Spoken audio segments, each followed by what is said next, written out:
Welcome, my friends. Welcome to my world.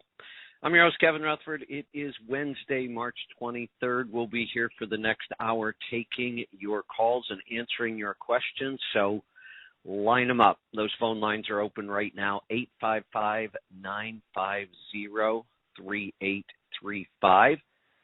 If you happen to be listening on the TNC.live radio app, there's a button on there. You can call and dial right into the show. You don't even have to remember the number.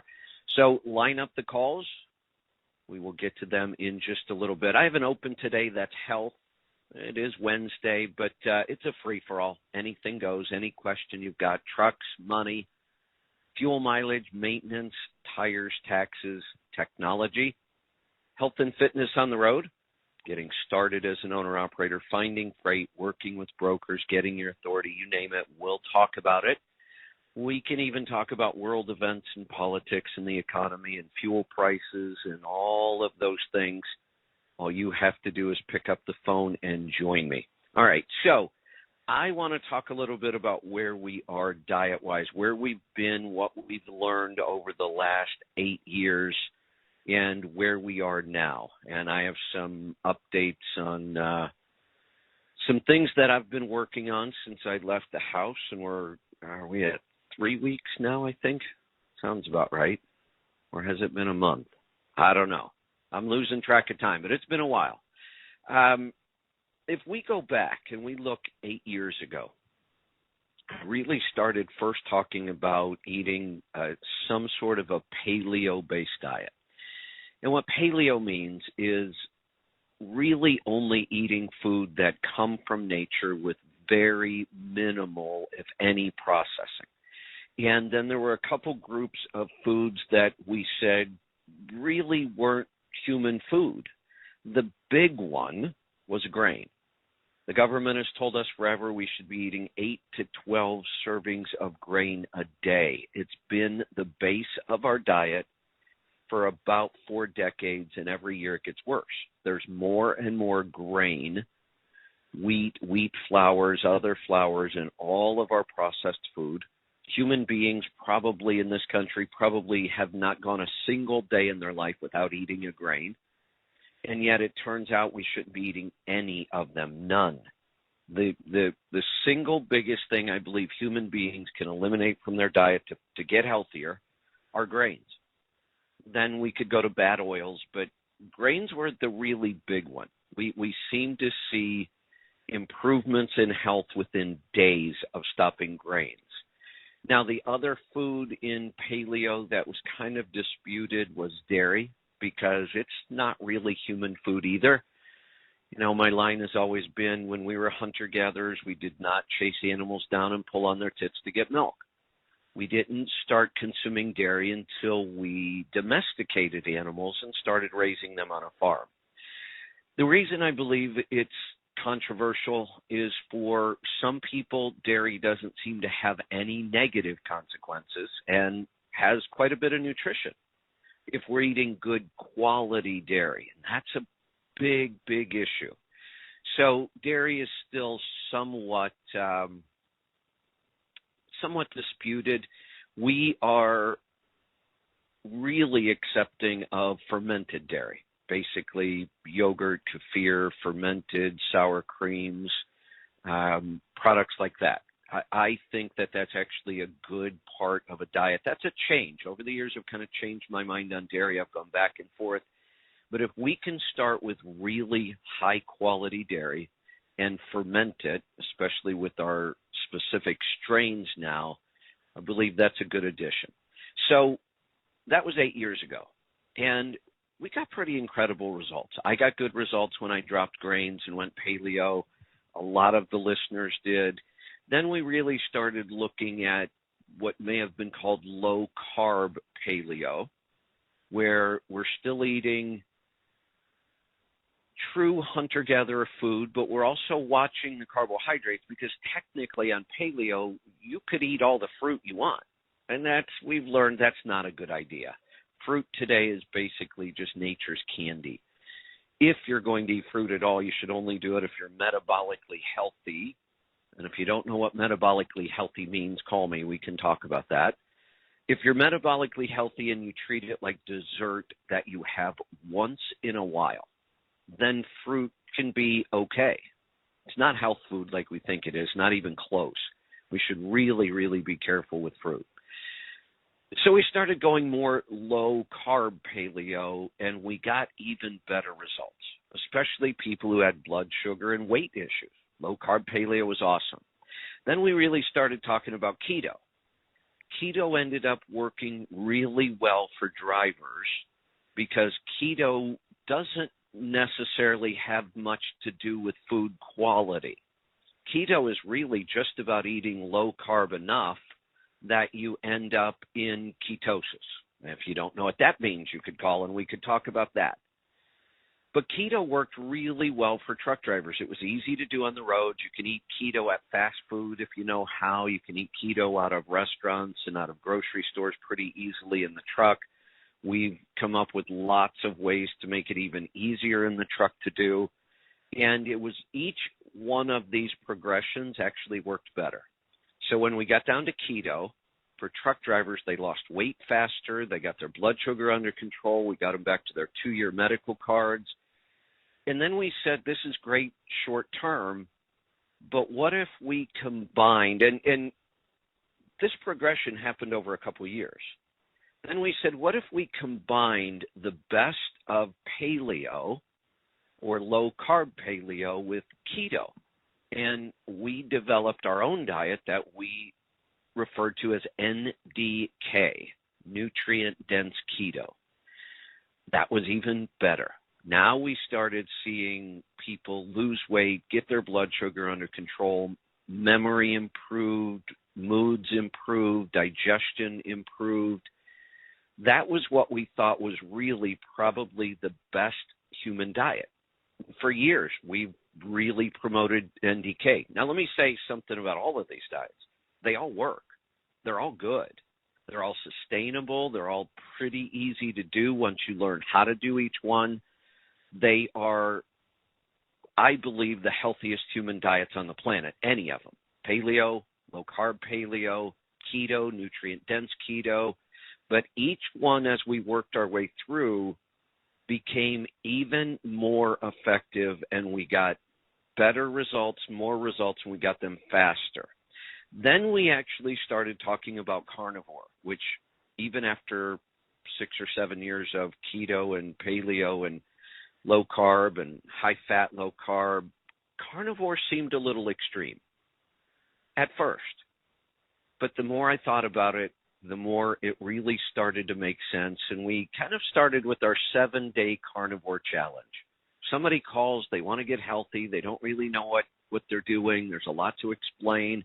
I used to send them to my keto course. Take the course, it'll teach you how.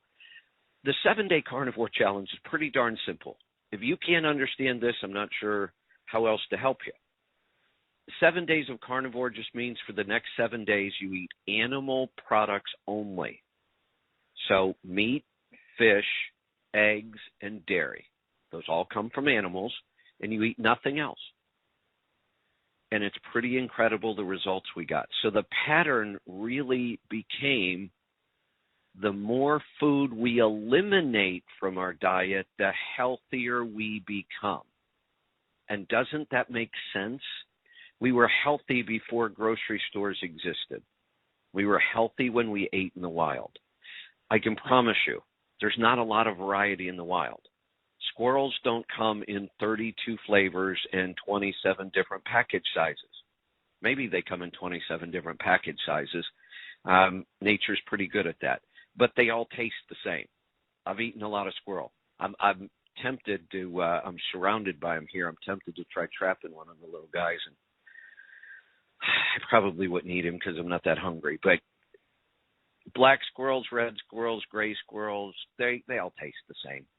There's not a lot of variety in nature. Variety is something we created and needed in our diet. And I will tell you this, the more I eat more natural food, the less variety I crave. I used to be one of those that wanted to learn new recipes, new techniques, new cuisines, because I always wanted something new. Like somehow I wasn't satisfied with all the choices I already had, and I cook a lot. Now, though, I find that I'm very, very satisfied on a much, much more limited diet, and I'm really satisfied. Like, I'm really enjoying the way I eat. But I'm actually, for the last 3 weeks, I've been eating a new diet that I'm developing, and I think this is it. I don't know what might be next. I'm not sure if there is any next now. Fermented carnivore. And the way I'll describe this, to try to keep it simple, eat as many animal products as you want and as much as you want. Again, meat, fish, eggs, dairy. As much as you want, that should be the basis of your diet. And get variety with different animals at least.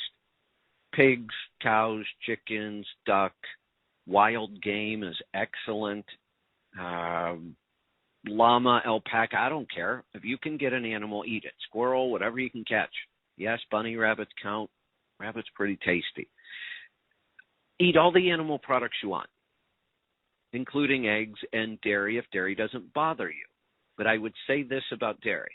Here's the other food you're going to add, a food group you're going to add to carnivore here. Because basically what I just described is carnivore. Eat all the animal products you want. Now you can also eat all of the fermented foods that you want. And even some drinks like kombucha and kefir are both fermented drinks. Yes, beer and wine are fermented drinks, but not good for the diet or our health. I'm not saying you should never drink. I had a couple glasses of wine in the last week or so, but the more alcohol we stay away from, the healthier we're going to be. So fermented carnivore. I've been eating it 3 weeks, and I like it a lot. I'm not measuring anything at all anymore. I've gone to the other extreme. I didn't bring anything with me to measure blood glucose, ketones, uric acid, blood pressure. I probably have a blood pressure cuff in here somewhere, but I haven't used it. I'm not checking anything. I took off all my wearables, not wearing anything at all, not tracking anything. I just want to eat this way and see how I feel, and I don't want to be influenced by the numbers. There is that placebo effect. So I'm trying something different this time. Normally when I try a new diet, I measure everything. The beginning, for the first month, or probably, well, till I get back home, because I didn't bring anything with me. And I still don't know when I'm going to get back home. I feel pretty amazing. I love eating this way, and it's kind of hard to describe. It seems everything in my health got a little better. My sleep is improving. My digestion is just amazing. I keep saying it's as good as it can get, and then it gets a little better, and I don't even know how to describe that. It's like I don't have digestion anymore. Like I don't even know what's happening. There's no feeling. There's no sensation. Everything just works the way it's supposed to. I'm really enjoying this. Energy levels are good. Mood is good. Brain fog is gone. And not that I had a lot of those things anyway, but I feel even better. And I love eating this way. Now, here's how easy a meal is for me. And, you know, I'm eating like I'm in the truck. I really am. I'm not using like the kitchen the way I could be in here.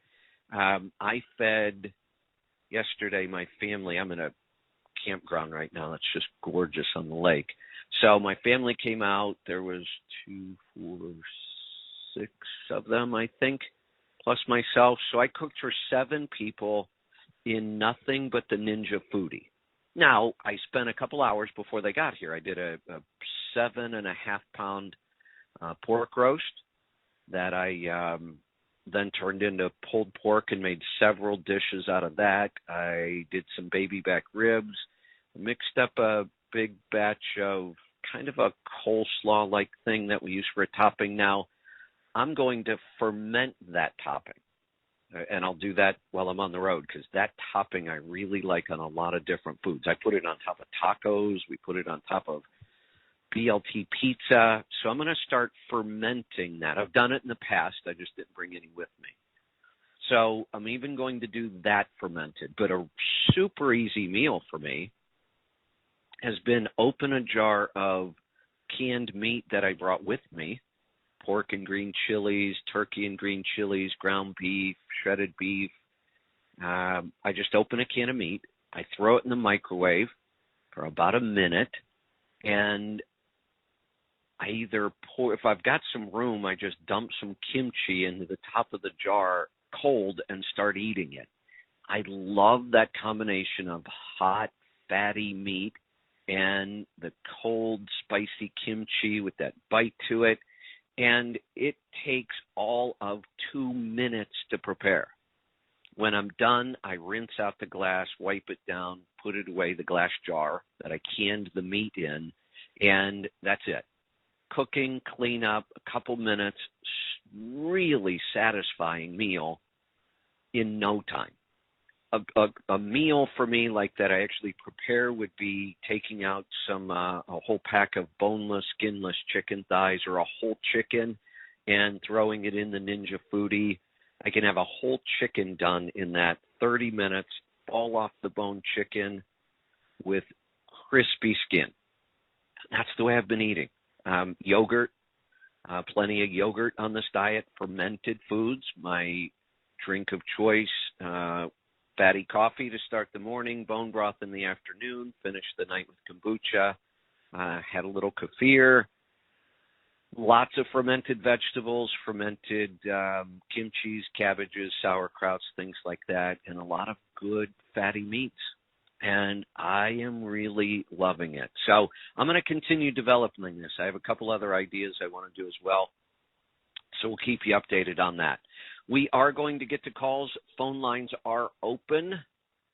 Jump in and join us. We're going to get started today in New York. Anthony, welcome to the program.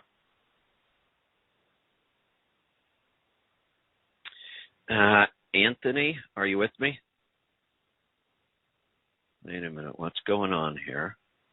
Yeah, I'm here now. Oh, there we go. Okay. And I thought we were having the same problem we had yesterday. No. All right, go ahead. That was me. I had you on mute, so you didn't get any noise. Okay, good. What can I help you with today? Kevin, the other day you mentioned that you like to get back to people, who've done things. So I just want to let you know, like a year ago, after your surgery on your hand, my daughters made you a keychain that had Let's Truck on it at a paracord, and they also sent you a card. Do you remember that? It said personal confidential. Yeah, absolutely. It was beautiful stuff. Oh, you did get it. All right. Just want to make sure you got it because I they also did that card. Right then, an email. Oh, I know. Maybe it went to spam or we never got it. Huh. Very interesting. Yeah, watch spam, especially lately with our Google address seems to be a little worse these days for some reason. Here's the thing, I do mention all the time that when I get stuff online, like messages and stories, especially with what just happened, I try, even if, and I sometimes get dozens, even 100 a day sometimes with just what just went on. Sure. Mm-hmm. And I do try, and I tell people, look, I know I'm not going to get to them all. I'll try. But when I get personal stuff in the mail, like physical stuff, people actually take time, and it's almost always either handmade or something really special. Those I get, maybe, 6 times a year. And again, I got more just recently, or I got offers to stay on people's property.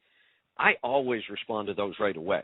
I mean, there's not many of those, so I can respond to those right away. And I really, when somebody takes the time to do that, and especially your daughters, I just thought that was amazing. So I'll even go back. It's possible I may still have it somewhere.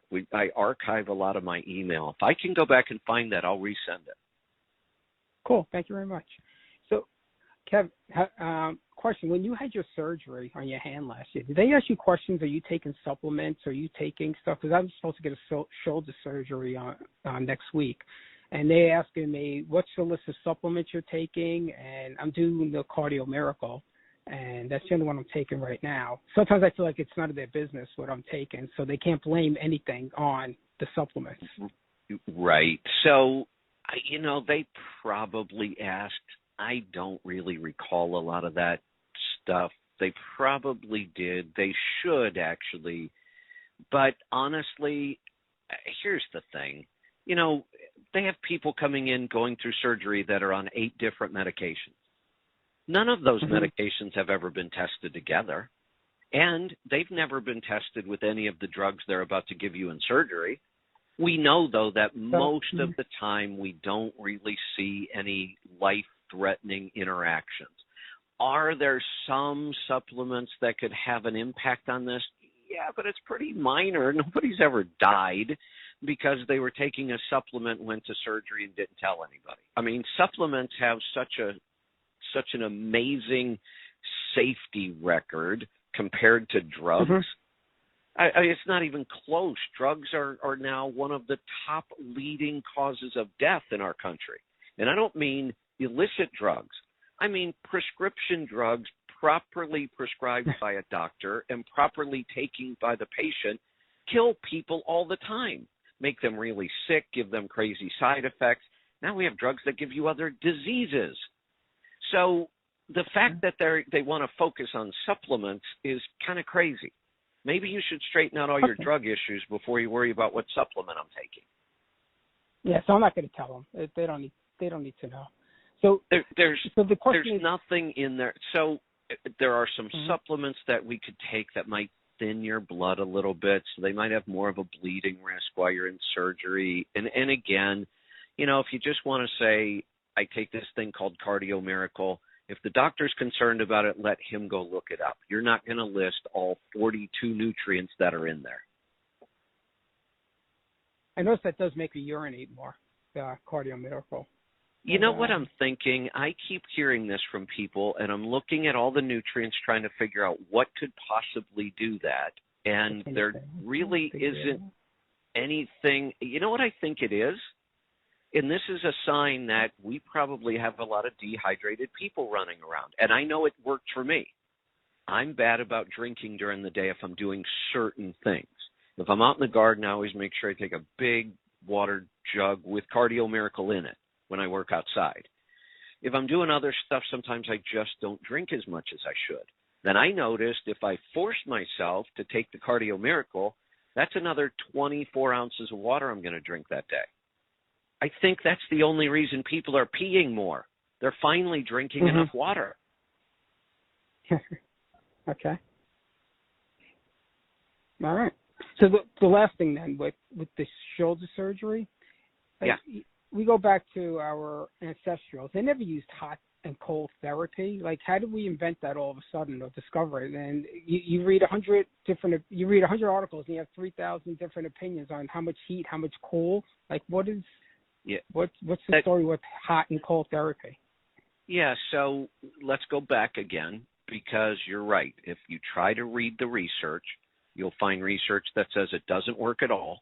You'll find research that says it's amazing. You'll find 1,000 different opinions on how much, how long, how to do it. I would ignore most of it, and I would just experiment. Nobody has done enough testing on enough people with enough variety to know that we should do cold for 20 minutes. That's all bullshit.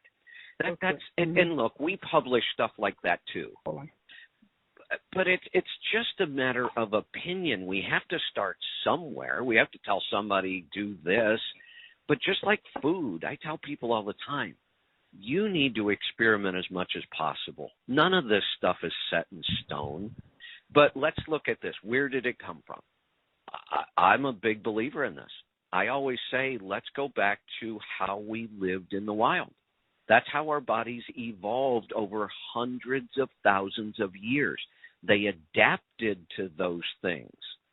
So we don't need to know why. I don't really need to know why this works, other than when we lived in the wild, do you think we were a constant 68 to 70 degrees and perfectly comfortable all the time? Nope. Hell no. I just experienced it coming across the country, because if I wasn't plugged in with my coach, I couldn't keep my heaters running. I was waking up in the morning and the coach was in the 40s inside, and it was damn cold. And you got to get up and you got to start, I might have to wash some dishes. The water's cold.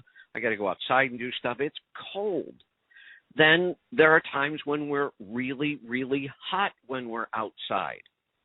That's just how we evolved. That's how our body learned how to adapt to things. We adapted to cold, and actually our body heals things through extreme temperatures. We build stress resilience through extreme temperatures. That's why my Stress Busters protocol has both cold exposure and hot exposure. That's how we evolved. And now we keep our bodies at constant 65 to 75 degrees all day long. And I just don't think it's good for our health. So, yeah, it's not that these things are so amazing at healing. And I wouldn't do them only because you're going in for surgery. I would do them every day. That's what makes our body healthy. Okay. Understood. And I don't know how long. I mean, for me, yeah. I'm kind of an extremist. That's just me. I know it is. So the company that makes the sauna blanket says you should only, they maybe limit your time to a maximum of an hour a day and work your way up and maybe do that 2 or 3 times a week. Well, for me, why don't I try an hour a day for 7 days a week and see what happens? What could it hurt, really? All of those things are natural. Infrared light we get infrared light from the sun. We get really, really hot if we live in hot climates. Sweating is good. So if I don't feel any negative effects from doing it 3 days in a row, well, then I'm going to do it 4. Why not? And cold exposure? Well, if 3 minutes makes me feel really good in a cold shower, what if I do 6? What if I work my way up to 10? What would be the downside? So sometimes, we need to listen to people who have done the research and they have some ideas, but sometimes these people get like Nazis. Like, no, I said you got to do it this way. Well, how the hell do you know? So, sure, take these ideas. All of it's really been proven to work. Go do it, but don't feel like there's some set in stone rules out there that if you don't follow, this isn't going to work. Understood. That makes sense. Understood. Yeah, it makes a lot of sense. And I just thought of something else. You know how you do Bulletproof and then you Paleo Valley with their fermented beef sticks and any other. Now they have other products on their line. I know you can't check them all, but it seems like some of their other products are pretty good. Is there a particular reason why you don't support those or don't mention those products? Is it only because you didn't get a chance to test them all, or you only feel that's the only product is good from Paleo Valley, let's say? No, that's a good question, and I'll explain why most of the time. Most of the time anymore, it's not like I would have to do a lot of testing. If I look at Paleo Valley's products and they have their green drink and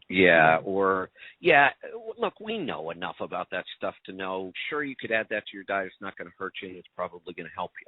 Over the years, they had a couple products I did want, and we would call them, and they're such a small company, and they're using such high-quality ingredients that their margins are so small that when they bring out a new product, they can't sell it to us wholesale. They don't have enough margin. So there's no way for us to buy it, put it in the store, and make any margin without cranking up the price. And then I would just tell you, why would you buy it from us at a higher price when you could just go to them and get it cheaper? So that's usually the reason with a small company like Paleo Valley. Bulletproof was the opposite. They started getting so big, and we used to be one of their biggest retailers. We're not anymore. They have Whole Foods and all kinds of grocery store chains. Now the problem becomes we can't count on them filling our orders. So we put a product in the store. We tell people, look, we have this. It's a great product. We put in all that time and effort. We buy inventory, and then all of a sudden we can't get the product from them anymore. They'll just say, we don't have enough. Try next time. So usually every one of these is probably going to be a different answer. And then occasionally somebody will bring out a product, and if it has one ingredient I don't like, we may not carry it just because of that one ingredient. Okay. I see that with Dr. Mercola sometimes, looking at his ingredients, like, oh, there's an ingredient in there that's questionable. Like, how come he's... Sometimes we all give in a little bit on something. We go, we don't really like Risk that. versus benefit. Only a little bit in there. Yeah, you got to kind of figure the risk versus reward. So occasionally we do that as well. So there's no one answer. And here's the other thing. Right. Maybe sometimes it's just we haven't had time yet. For us to bring a new product in the store requires 4 or 5 different people in the company. I'm the one that reviews it, checks all the sourcing, makes sure it's a product we'd be willing to handle. Then I usually try to build the first contact and relationship. Then I hand it off to Lisa. Lisa handles negotiating all the wholesale pricing, shipping, all that stuff we have to do to get it in the store. Then it goes to Aaron. Aaron's got to build it on the website, which is, a lot of work for just one product. And then Brittany gets involved to write the copy. And bringing in a product for us is a lot of work. Just this weekend, well, I guess it was, for some reason, I feel like it's still the weekend. I don't know. Must be my new semi-retirement status or something. I think it was yesterday, which wasn't the weekend. Lisa and I went over several new food products that I'm really, really excited about getting in the store. I'm not going to say what they are yet because we just started the process. She actually went and found all these this time.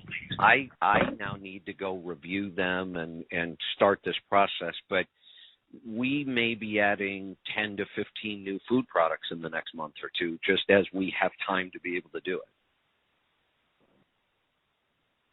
Cool. All right. I just looked down and the phone calls are busy, so I'm going to get to them. Let's go to Alabama this time. Paul, welcome to the program. Howdy. Hey there. I'm just bouncing my way up I-59 in Alabama. What a lovely piece of highway. Nice. Oh, I can't even imagine. I will be shooting down, which way am I going? 76 to 71, I guess. So I'll be getting in there sometime tonight, I think. Yeah. Well, I'm headed towards the truck show, but I got to go to West Virginia and make a couple of deliveries first. But I'll be probably over in Louisville on Thursday evening, and so I'll be there for the truck show. Well, I guess I'll see you on Friday then. I know what'll happen when I get to the Pittsburgh Power booth. I won't be able to leave there, so I got to make sure I go around and look at everything else I need to do first. I set up a couple appointments. I got to go meet. Yeah, I try to meet with all of our partner companies, at least stop by, say hi, hang out in their booth a little bit, answer questions. I have to do the same thing. I have several I'm going to hit on Thursday before I even get to Pittsburgh Power, because once I get there, I'm kind of stuck there the rest of the day. Not that I mind. That's just a great booth to hang out in. That area will be really busy. That'll be like a whole another show right there in that corner. We actually create like traffic issues. That area started as, our partner companies. We tried to keep everybody together. They've stayed there over the years. And it's right there where you have to come through that doorway by the crazy nuts that smell so good. And then there's like a traffic jam right there in that corner all the time. With all the crazy nuts. That's right. Yeah, all the crazy nuts. Yeah. So, but just talking about crazy nuts, I'm just wondering, do you understand the significance of the passage of time? I don't know. Well, that's what Kamala Harris was talking about. I don't know don't even get me started on that. Because when I heard that, it's like, sounds like she'd been out at a nightclub and she's had too much to drink, and we've all had that friend or someone we knew that they had a few and they just start rambling shit and never said anything, and it's like they just say a lot of words, but they fail to make any sentence that even means anything. And not only does she say a lot of words that don't mean anything, she says them as though it's a Sesame Street episode. Yeah, Ukraine is a small country in Europe beside another country in Europe called it's Russia. Beside a bigger country called Russia. And Russia decided to invade Ukraine. And, well, that's just wrong. It's like an episode of Sesame Street that doesn't make sense.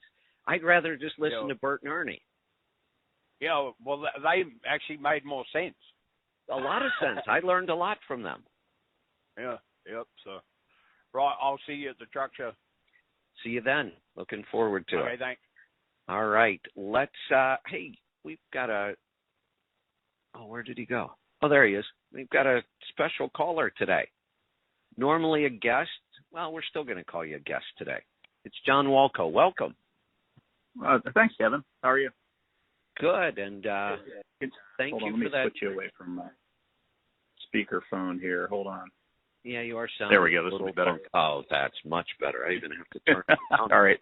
That sounds good. Before I forget, we get busy talking about stuff like we always do. I got to thank you for that dinner the other night. Not only was the food awesome, but the conversation was just incredible. That was. I could have gone on. I could have gone all night. We could have sat there and sat in my truck all night. I'm sure dinner. That was fantastic. Yeah. Yeah, I'm sure we don't want to do it on the radio, but I do need to hear the ending of the story. Which one was that? About the women of my life, or that was the women's story. We never got to the end. I don't even. No, I can't say that one on the air.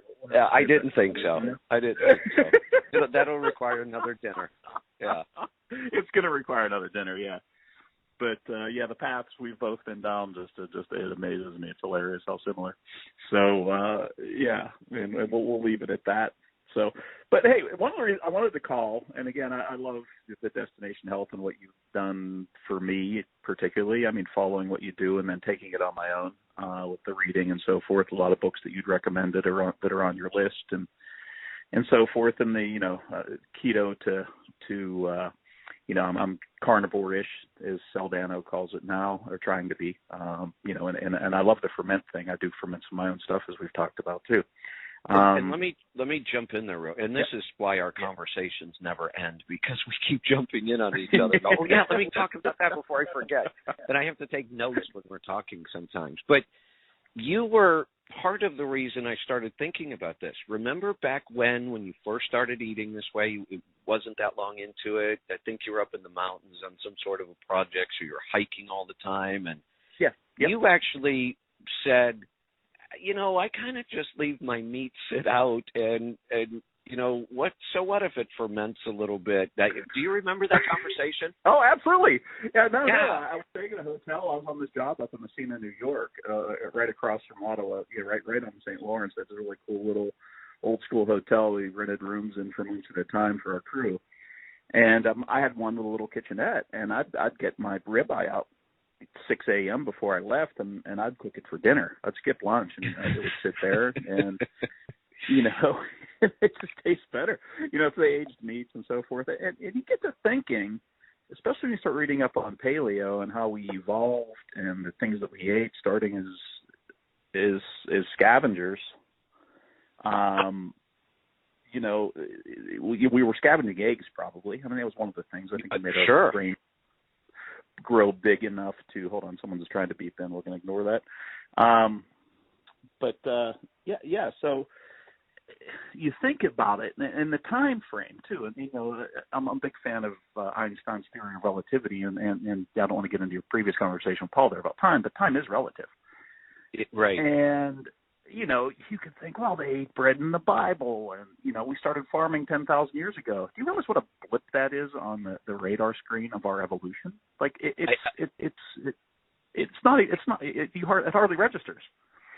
One of the, and I think I told you this at the dinner that night because we were on this topic. One of the best visualizations I've seen is in a documentary called The Perfect Human Diet. It's actually pretty old now, I think.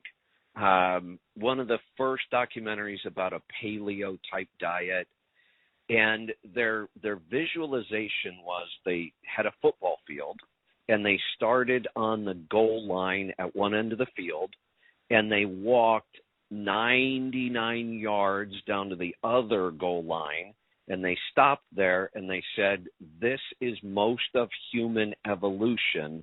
And then they got down to the 1 foot line, and then they got out a ruler and started measuring inches. And they said, here, when we get down to inches, here's when we started eating grains and domesticating animals. Right. It's pretty amazing to think about, isn't it? And, yeah. And, one of the stats that I've read that, our brains have actually for the first time, it's been about 10,000 years, are actually shrinking. So we peaked in brain size, 8 or 10,000 years ago. Like that's kind of scary, actually. Yeah, and, the way it is. Works. What are we going to be in a million years from now if we continue eating what we eat? I don't know. But well, there's another way to think about this, though. So, I think my brain works pretty well. I mean, you do. I mean, look at the things we're able to accomplish with our brain. But what we may not realize, what if there's so much more? What if we could be a lot smarter? What if the last 10,000 years have made us dumber, and we could reverse that? That's kind of exciting to me. Especially I think about my grandkids who started eating like this before birth. Their mother ate like this. Their father ate like this before they were conceived. Now they've been eating mostly like this, and I think if they could keep this up, how different of a human being might they be at 40 or 50? I'm interested to see. I really am. Yeah. I even look at my kids who eat the standard American diet, and even people that close to me look at me like I have two heads when I talk to them about what I'm doing diet-wise, and think I'm the one who's going to keel over from a heart attack, which is one of the reasons I wanted to call and tell you a story about my buddy. And meanwhile, I go for a bike ride with my son, and he can't keep up. And little things like that, and his body, at 25, his body shape is starting to change, and you see where the different diets carry their weight and so forth, and you're shaped by it. And like mine is changing in a different direction. Like it's my shape has changed since I started eating like this. And I don't work out a lot. I do enjoy my cardio. I do enjoy my bike rides and my skiing and so forth. But I'm firmer and tighter. My gut's going away. It's different. It's different. I got to jump in there. So on this trip, 0 activity. None. I drive. I sit at this dinette working on the show and the technology and doing the show and writing some things, and I go to bed. I get a little bit of activity outside, not much whatsoever, nothing you should even call activity. And I started eating pretty strict fermented carnivore, and it's been about 3 weeks. I didn't bring a scale with me, but I noticed, and I've been wearing a lot of sweats because I can. I put on jeans yesterday, 30s. They're falling off when I walk. And I thought, what the hell happened? So then I take a shower, I get out of the shower, I'm like, I can see my abs. Where did those come from? And I'm doing nothing. Nothing. And I've been doing this for 8 years. But this changed to, a pretty strict fermented carnivore, and I'm still seeing even better results. It's amazing. Yeah, I love it. And eating fewer things is an interesting line, even though my grandparents, who, are ahead of the generation that ate a bunch of processed stuff and TV dinners and who knows what, my grandma always cooked. But and they were grain heavy. I mean, she cooked pierogies and halushki and so forth, but used real butter and had real meat. And the butter sat out for, the whole time. And and a lot of canned, I don't want to say their stuff was fermented, but every now and then I think it was kind of turned and they ate it anyway. But Grandpa had a garden, they canned everything, and it was just and kept it for years. I mean, you'd go down to the basement and get something they put up years ago, as they called it, and you'd eat it, and it was no big deal. And Grandpa did his own horseradish and stuff, and like a lot of things that were but the diet wasn't that diverse.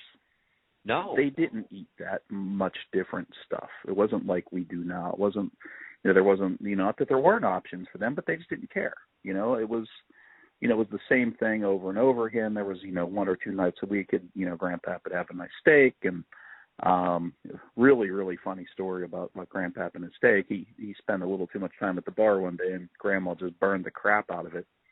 on purpose. He got home late and sat down and proceeded to eat the whole thing right in front of her. And she said, "Well, how's your steak?" He said, "It's the most delicious steak I've ever eaten." Oh boy. Uh-oh. Yeah.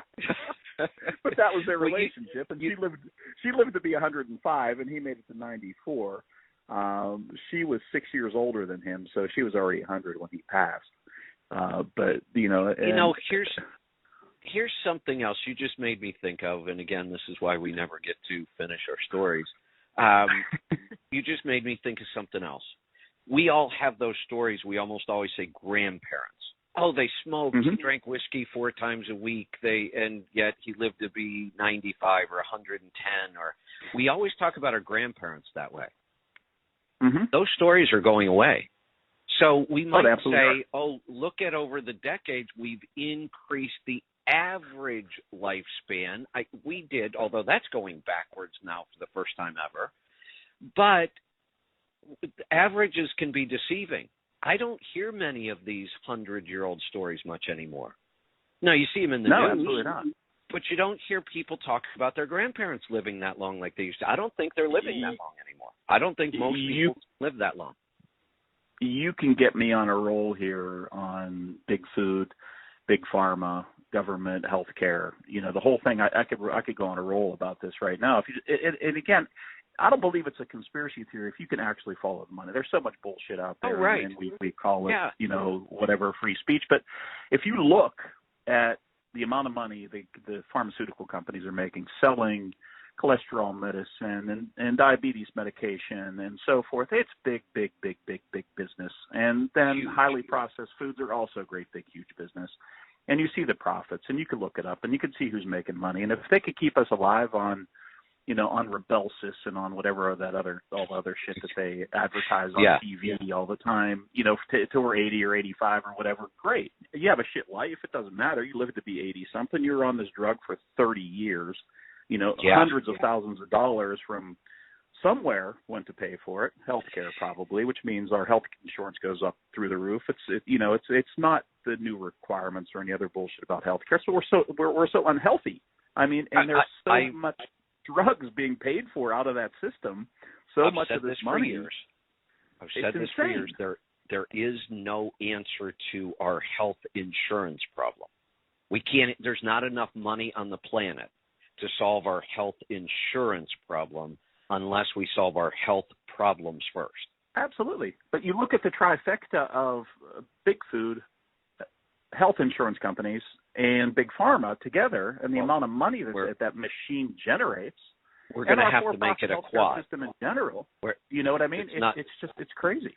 So not a trifecta. We're going to have to make it a quad because we've got to throw big government in there and officials and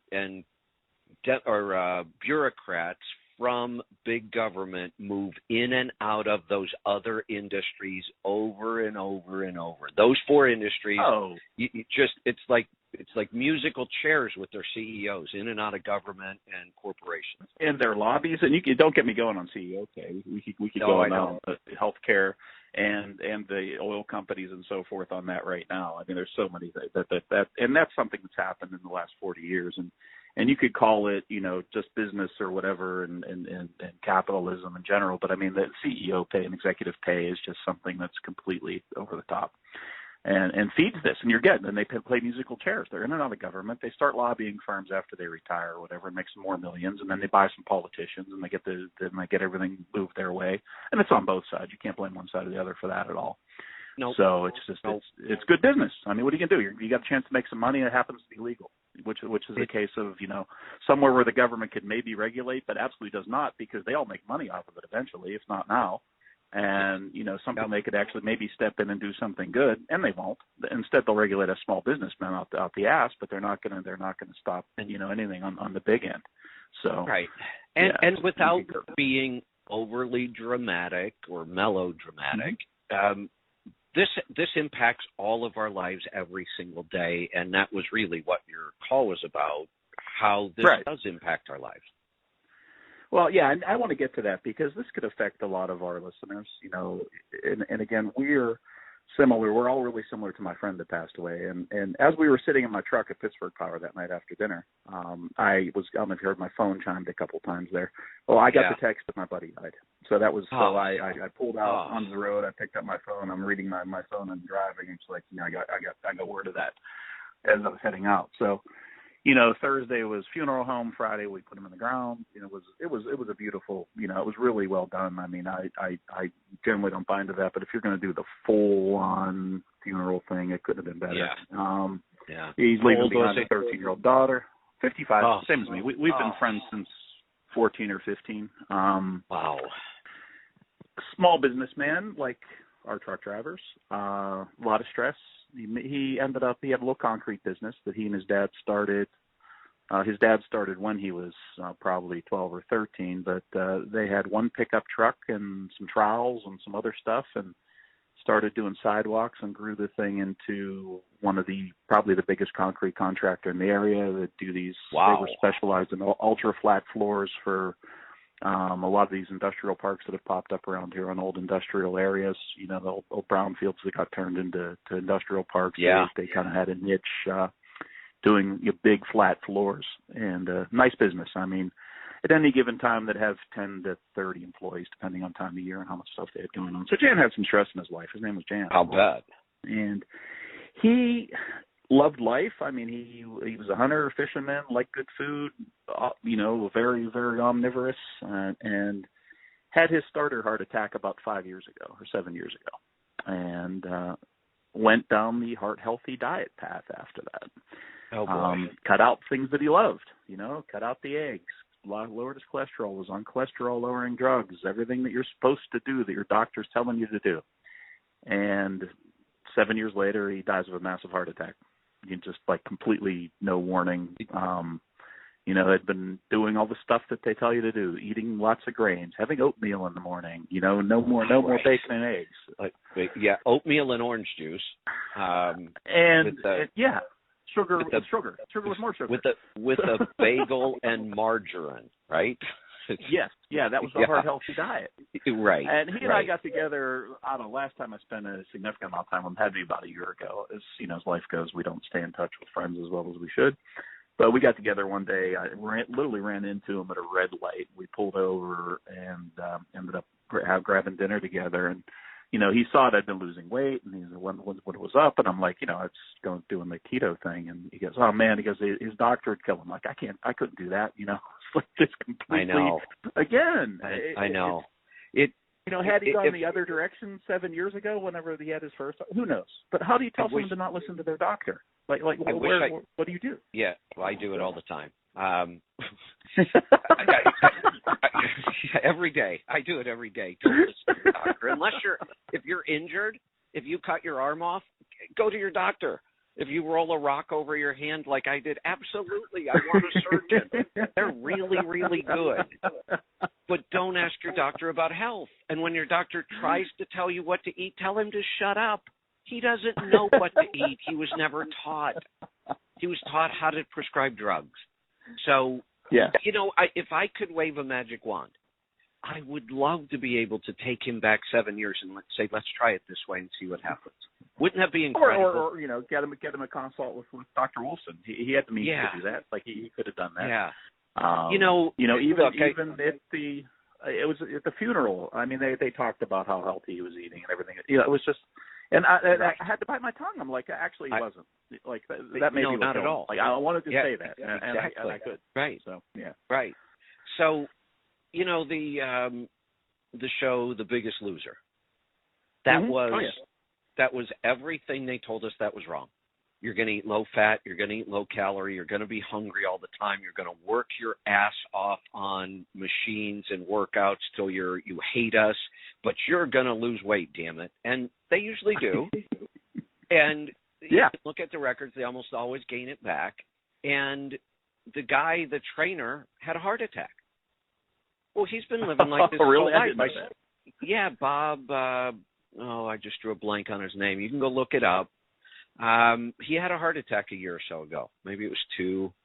And then the next thing you know, you used to see him on commercials for smoothies and working out and The Biggest Loser. Then now you know what he does commercials for? What? A heart attack drug. Oh, really? His natural way obviously didn't work, so now he actually promotes a heart attack drug. He does a commercial. Oh, my doctor saved my life.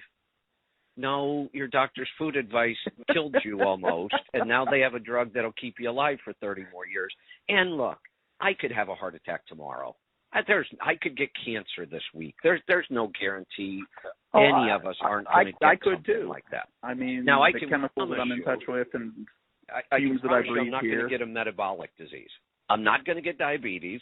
I'm not going to get high blood pressure. We know how to fix all those things.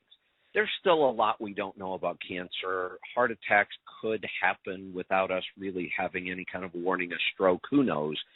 But if you look at the paleo world that's been around about 10 or 15 years now, it seems to be pretty rare. Look at the low-calorie, low-fat group, and it seems to be fairly common. No matter how many drugs they're on, they still suffer from all these health issues.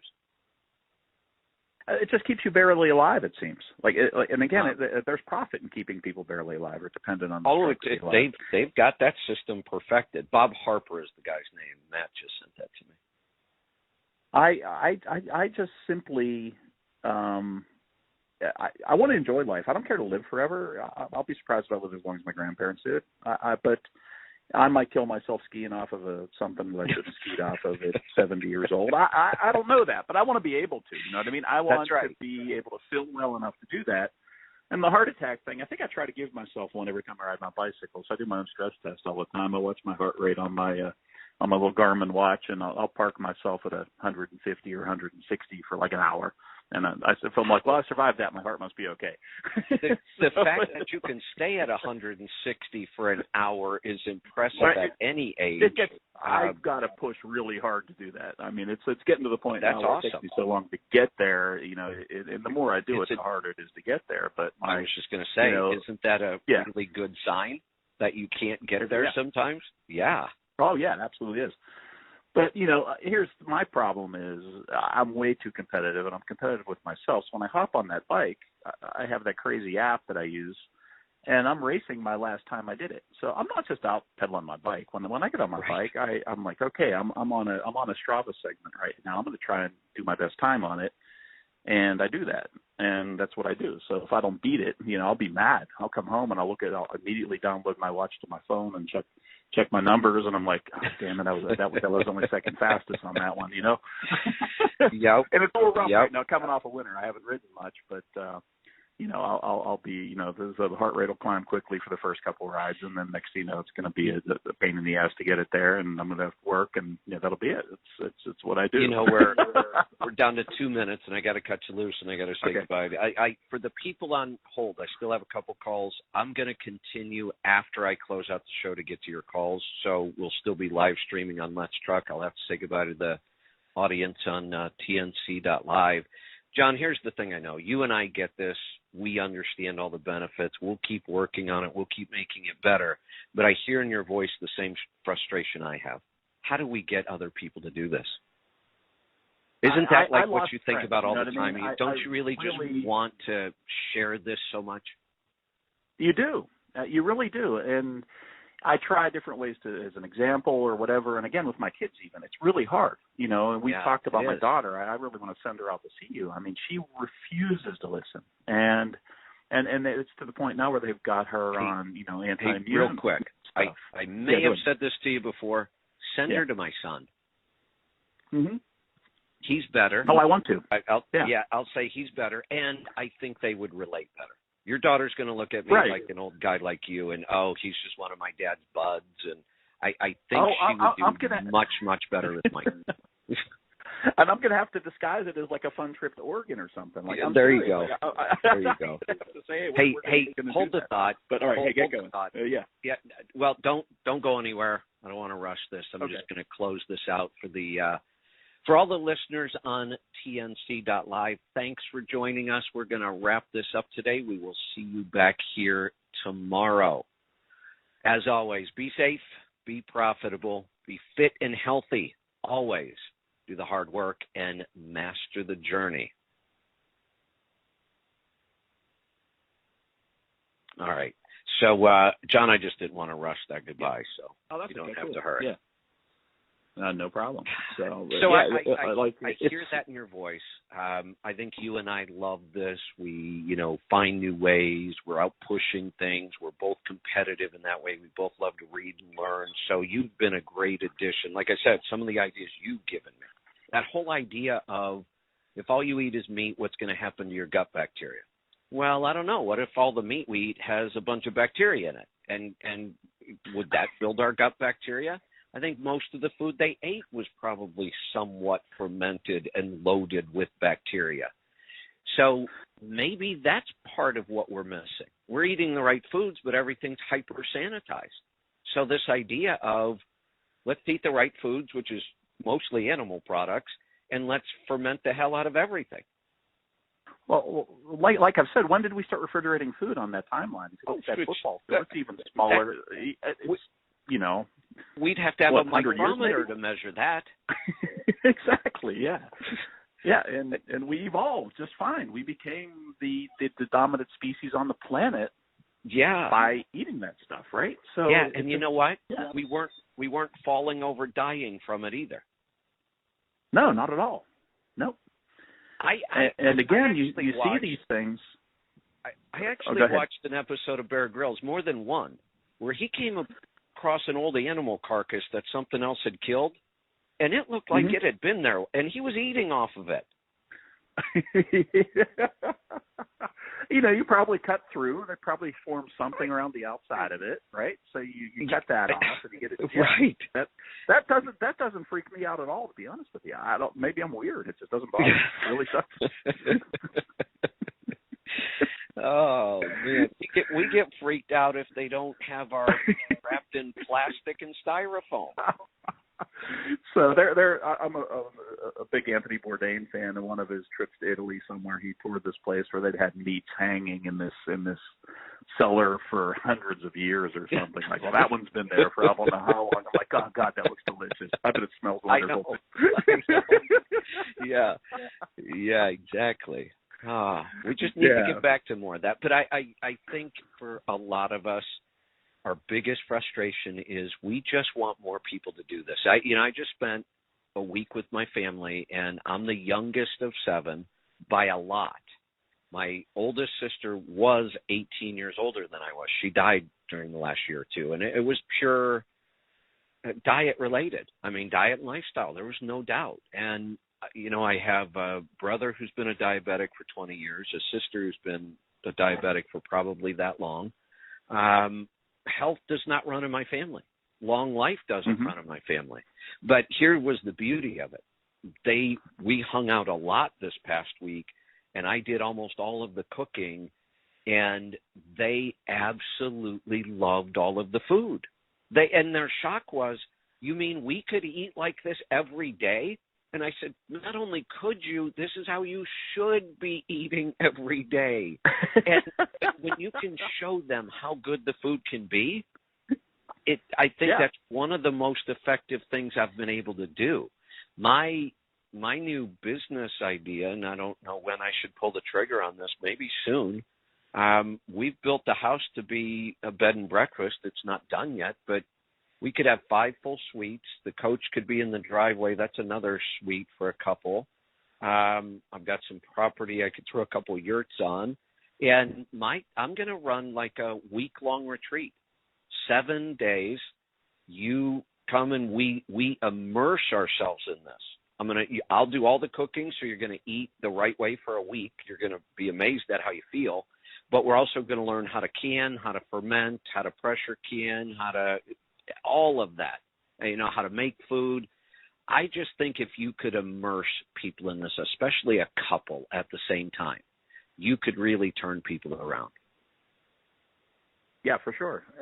And the thing that happens, and it doesn't take long, and I'm somebody who used to spike and dip his blood sugar and eat too much, and I've said the story before while I was sitting at that desk at Pittsburgh Power after 3 years of that, after being self-employed and on my feet and doing things on my own, I was able to keep my weight off, even though I wasn't eating the right stuff. But once I had a desk job for a while, it went on quickly, and I shot up to, a lot of people don't think it's much, but I was like 220, maybe a hair over.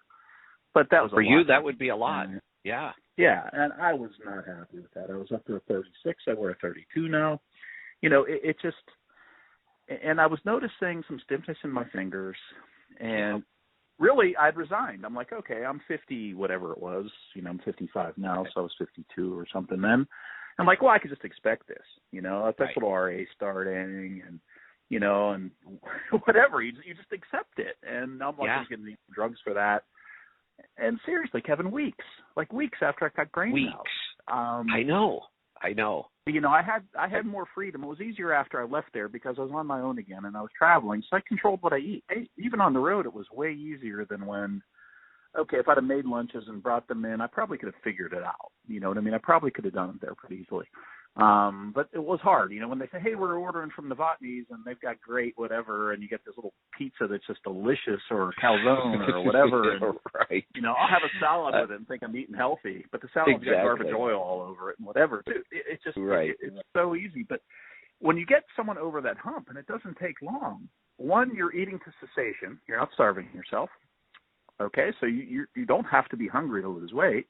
You could eat, meats and eggs and cheese, and I maybe eat a little too much cheese. I enjoy cheese, but I eat some. I watch what it is, and fatty milks. You don't touch that no fat stuff. The only good for you in milk products is the fat, right? Right. And I put a dollop of heavy cream in my coffee. So that's what I put in the morning. I put a little heavy cream in my coffee, and I do my keto coffee every morning. I have my own little version of it that I do, but it's really simple. It's a tablespoon of heavy cream. It's a tablespoon of butter, maybe more, good butter, and it's a tablespoon of brain octane, and that's I do that every day. It's a cup of fat. Exactly. It's a cup of fat, and we love it. I know, it's crazy. Yeah. And I'm not hungry till 2 or 3 in the afternoon. I do that at 7 a.m. or 7:30, and it's 2 in the afternoon before I'm even hungry. I'm not hungry. Yeah. I'm like, I feel good. Yeah. I'm stable. I've got good constant power. But it takes weeks. It takes weeks to get over that hump. I just had another idea. Uh-huh. I'm going to have to cut you loose. I have a couple calls I want to get to, then I'm going to get on the road. Yeah. But I just had an idea. Get me out of here. Yeah. What I want you to sit down and just make a crazy list of topics, like anything, and you and I can do a show. Oh, we could do that. Yeah. You and I are just going to get on the phone.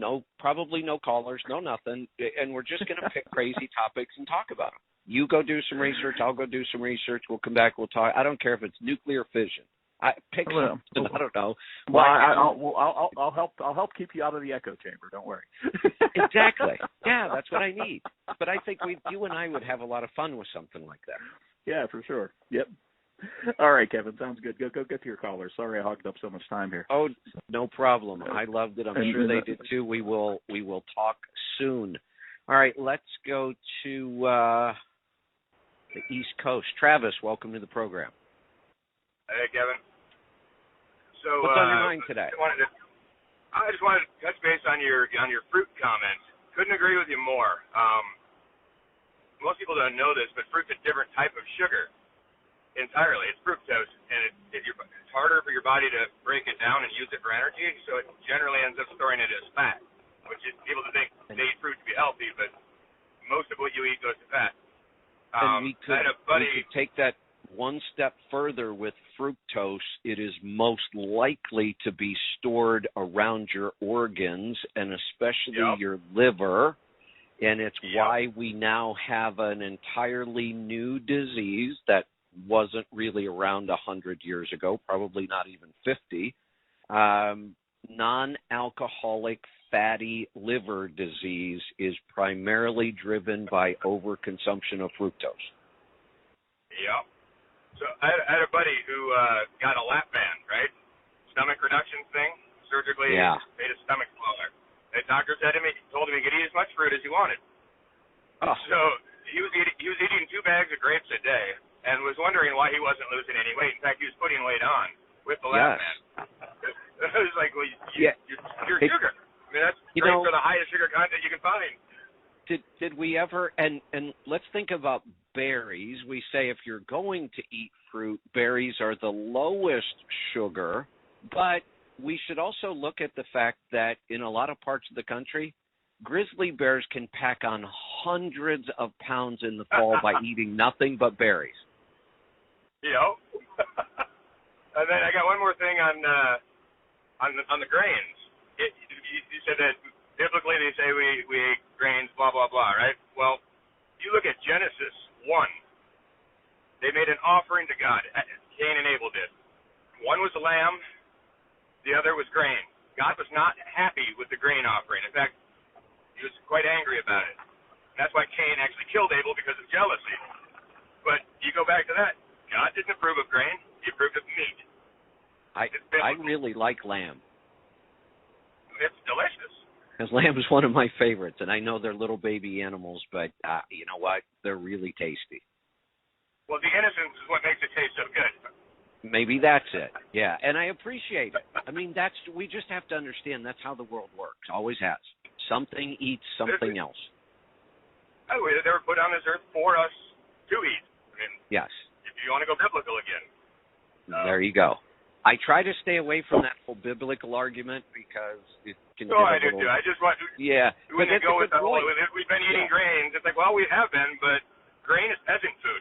Grain was what has brought us to the ability to enslave other men and feed them with the lowest nutrient stuff possible and still keep them alive. We could get pretty deep into that one too, but you're right that it was emergency food. When we were so successful at hunting animals, we would hunt out entire areas.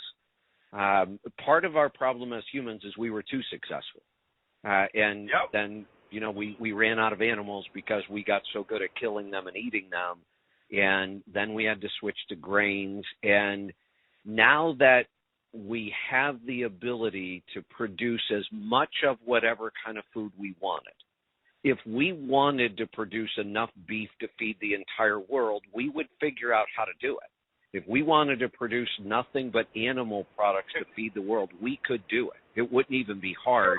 And if we did it right, it would be better for the planet, too. Yeah. Technically, we don't even want to feed most of our animals grain. Now, the cows... Well, it kills them. When you feed out a cow, when they go to put it to slaughter, they feed it out.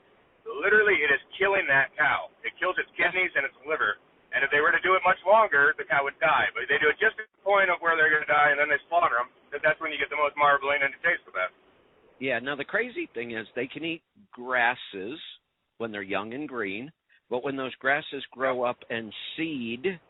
then those are what we call the seeds of grasses. Those are grains. That's what nobody should be eating at that point. Ruminants should eat the grasses when they're young and green. Nobody should be eating them when they go to seed, and our government told us, and still does, 8 to 12 servings a day.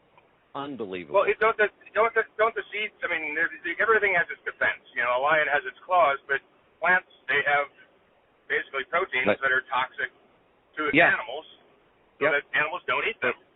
Proteins, lectins, oxalates, phytates, they are their chemical defenses, and that's what kills us slowly. Yeah. So it turns out the more animal products we eat and the less plants we eat, the better I feel. Absolutely. I've been saying that for years, and nobody believed me. And this is before I ever heard you. I'm just like, well, I eat meat because when I eat a steak, I want to go and make love to a beautiful woman. If I eat a salad, I feel gassy and ridiculous. Yeah, and you want to go sit down and talk to a bunny and say, why do you eat this stuff? For them, I guess it's okay. That's their natural diet. Let the bunnies eat all that, and then we'll eat the bunnies. Exactly. All right. Sounds good, Travis. Great stuff. We're going to grab, let me check the board here, one more call. We're going to go to Mississippi. Steve, welcome to the program. Hi, how are you, Kevin? Good. What's on your mind today? Oh, man. Well, I wanted to ask you a couple things and tell you a couple of things, but your last three calls, I have so many other things I want to talk about. Okay, you talked about lamb. you talked about lamb just a little bit ago. Lamb, I like lamb, but I love veal. Veal is my go-to. I love veal. Veal's pretty hard to beat too. Yeah. Veal's you know what tasty. freaks people out? Most people, not as much anymore. People are pretty ignorant about food anymore. Simple stuff that you would have thought everybody knows. Most people probably still know, at least most adults today know, that veal is a baby cow. We don't let it grow very old. We kill it when it's a baby, and we eat it, and it's really tender and tasty. And I don't think a lot of people realize that lamb is not really an animal. It's the word for a baby. So when you eat lamb, that's always a baby, just like veal. But I don't think a lot of people realize that. But it is. I forgot about it until you just said that. Right. That the lamb, there are no full-grown lambs. Lamb means a baby. So we do eat sometimes very young animals, and they're pretty darn tasty. But we've been so disconnected from our food supply, most people don't even understand real food anymore. Yeah, I've had rabbit also. Rabbit is very sweet, very tasty. It is. You mentioned that earlier. Yep. You also mentioned your new venture that you're thinking deeply about. I would like to let you know that my wife and I, Ashley, would be honored and privileged to be a part of that at whatever the cost is, because it would be, whatever you charge wouldn't be enough. It would be priceless and such a blast. So the pricing is always the hardest thing we do for anything. The way I like to approach it, I would approach pricing on this like the CMC. If you attend this 7 days or whatever it turns out to be, and you pay attention, and I know nobody can absorb everything, especially when we're gonna drink from a fire hose for these 7 days, but I know how much value it could bring to your life. I know for a diabetic couple, it would lower your medical cost $20,000 a year. There's a lot of value to learning this. My goal, though, is that once I figure out how much value is potentially there, I like to try to figure out how to charge 1/10 of that. That's kind of my pricing model for something like this, for an event, something you're really going to learn a lot. Figure out what's the true value here, and then at least start at 1/10. Now, if I look at this and say, well, a diabetic couple is going to save $20,000 a year, 1/10, we're already at $2,000. I mean, this is not, but you're getting all kinds of food. So it wouldn't be a cheap venture. Think of what it would cost you to stay in a hotel for 7 days to live and eat, and you learn nothing, and you're going to eat garbage food. So, we have lodging, we have food, and then we have the information. But our goal would still be able to keep it within reach. Hey, as soon as, I've been in business. We've talked many times on business. I've been self-employed my whole life. And when you said it, as soon as you started talking about it, I was like, oh, my God, that's easy $1,000 a day per couple. That's so within the realm of reality, and you're learning, and your life is going to be better. And the technique, to me, that's a bargain. But, here's the other goal behind this. Not only will we totally transform, the health of the couple, you'll walk away with the tools to be able to help other people if they ask you for it. A lot of people now say, boy, I wish I could share this with somebody, but I don't know how to do this, or I don't know. After 7 days of, and here's the other thing. I've talked about this before. The amount of physical labor I can do these days is kind of shocking. I have no problem getting up at 4:30, 5 o'clock in the morning, and I can still be going at 10 or 11 at night. And that's the way that whole week's going to be. We're not going to waste a minute. Yeah, it would be so much fun. Would that be somewhere near your property there? It'd be in our house. The property there? It'd be in the house. It would be so amazing. Make sure you have your lovely bride. Please put my name down. You have my number. I would love to do that. A couple other quick points. Talking about grandparents. My grandfather died of a heart attack, but my grandmother, She drank Ballantine scotch, probably a handle a week, smoked cigarettes like a chimney. I do not remember seeing her eat a lot of garbage. I do remember her eating a lot of meats, and she lived to 95. And she we all went have to those. sleep. She went.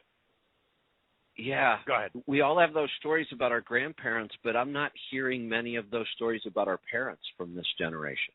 Our parents don't seem to be making it into the 90s anymore. Yeah, my mom died at 55 of cancer. My dad, I haven't talked to him in quite some time, but he's still alive. He's 78. Does not eat healthy. However, he did have to change a lot about the way he ate and his drinking and smoking. He still smokes, but he eats pretty healthy now. To my knowledge, he doesn't drink a whole lot anymore, but he got real sick. So they said either you need to shape up or you ship out. And our family doctor believes in the keto method. Oh, good. But there's another example, because when we talked about our grandparents, making it into their 90s, when they were 78, we weren't talking about health problems. That's in their 70s. They were still running around like, 40-year-olds do today. In their 80s, they might have started to slow down. And then when they died, it usually came pretty quick. It wasn't a long, lingering illness. No, my grandmother went to sleep between breakfast and lunch. Had breakfast, took a bath at the nursing home, but it was a very nice one for what you can get, obviously. Yeah. Had breakfast. They gave her shower. She lay down. They went and got her for lunch. She was never woke up, but she was skinny. My grandpa, he was skinny. Oh, here's the thing. You don't, when we start getting up into 60s even and 70s, you don't see many fat people anymore.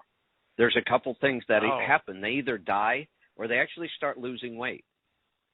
They start to lose their appetite. Here's the thing. Here's another reason older people lose weight. They're not as active. This whole idea of exercising your way to weight loss is so stupid. It doesn't work. When people truly get less active is when they tend to lose weight, as long as they eat correctly. Yeah. I did something this morning. It won't surprise you at all. Didn't surprise me, but I'm in Mississippi. I did about 4,000 miles this week. I'm headed back to Dallas now. I'll be in tonight. Make all my food at home. I did a lot of bacon this week. I did some chili meat.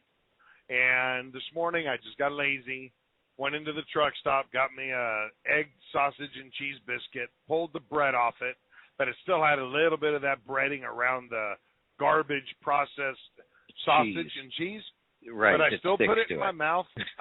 I put it in my mouth, 2 bites into it. I took it out of my mouth. I took a drink of water, rinsed my mouth out, and I've had a headache ever since, and I feel like crap, and I didn't even eat it. And isn't it crazy that you taste that something isn't right? It was horrible. It tasted like a wet sponge.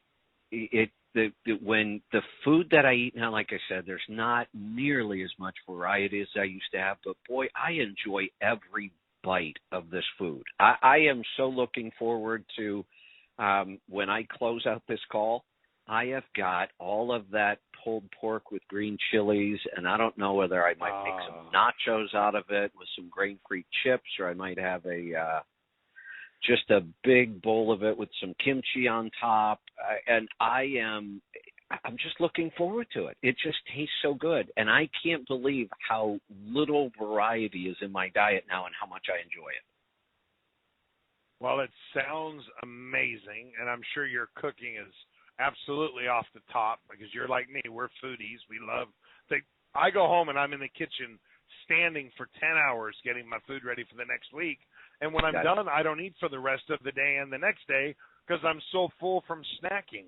I know. When my family came over yesterday, and I'm out in a campground, I'm in the RV, and I was just cranking out food. I'm like, here, try this. Here's some pulled pork, green chili stew. Here, try this.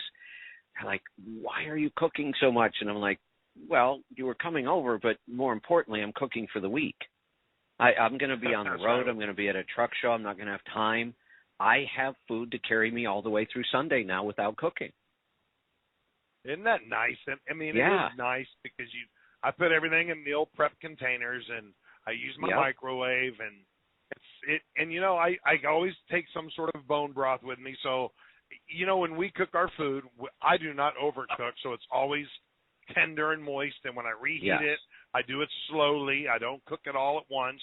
I warm it up about 45 seconds and let it sit for a minute. There you do go. Another 45 seconds, and then I eat it, so it doesn't get dried out. But you just learn, with us being around food, we just learn how to cook it and reheat it and re-prep it. And, I mean, I bet your food is amazing.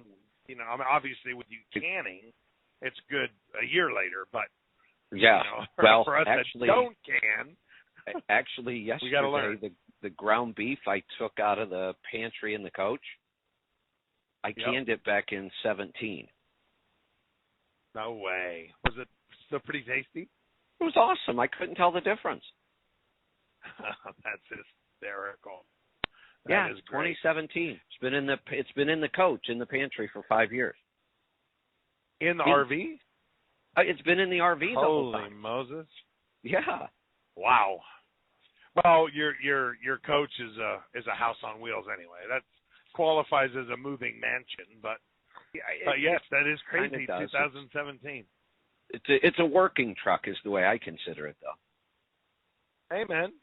It's your house on wheels that you live and work out of. So, anyway, I hope this new venture does work out and kicks off, because I will definitely be a part of it. I mean, you count me in. That's at whatever the price is. It doesn't matter to me. I would do it for the experience, for the knowledge, and to have your entertainment for a week. I think it would be an honor and an absolute blast.